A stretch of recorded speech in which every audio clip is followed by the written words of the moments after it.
Kallacha qabsoo kallacha qabsoo يادين كسو كفار إيجران تركفتي كافي فين فا كسو بلي رانك تحمل بلسومنت يوم يو إتبفا يا بادو يا أورمو هجين هندو نجرا فنجي كبسو تدوهي يا بادو يا أورمو هجين هندو نجرا فنجي كبسو تدوهي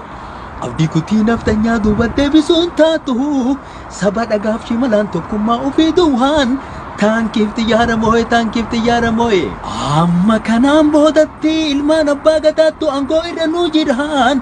ريفو ما أولتي منتي غلين تاو أورمون ديغا بوي إيشو أولكا إيا أورمو غمالا مبابتا مرغا أبا كافتا أولكا إيا أورمو غمالا مبابتا مرغا أبا كافتا handura Oromiyaa walakkaa keessa jigee dhiigni haqee wayyeessaa dhangala'ee hin hafu siidaa birbirsa gooroo sanachii galaafata qabsoo qeerroof qarreetiin siidaan naftanyaa kufee siidaan haqee wayyeessaa farda Oromoo gubbaa gaaf tokko ni dhaabata Iishoo hacee silaa ajjeeftee jawaariin ukkaamsitaa internetiin cuftaa miidiyaa hin saamsitaa kan kees kufni kalaahee naftanyaa afaan bareessin nu duguugu jira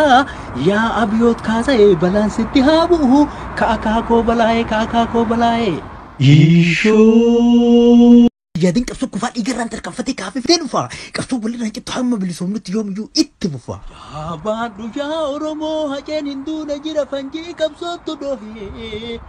يا بادو يا أورمو هجين هندو نجرا فنجي كبسو تدوهي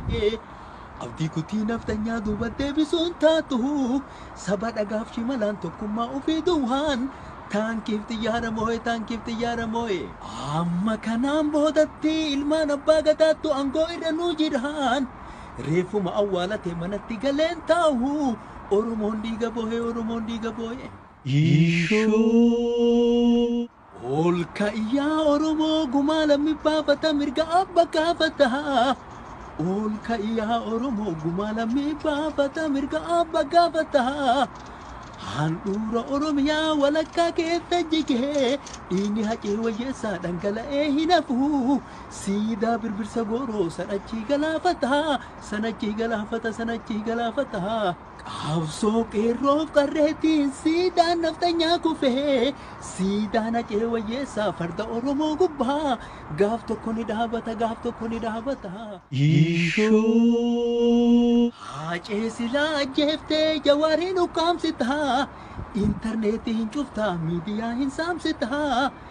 kan kees kufni kalaahee naftanyaa afaan bareessin nu duguugu jira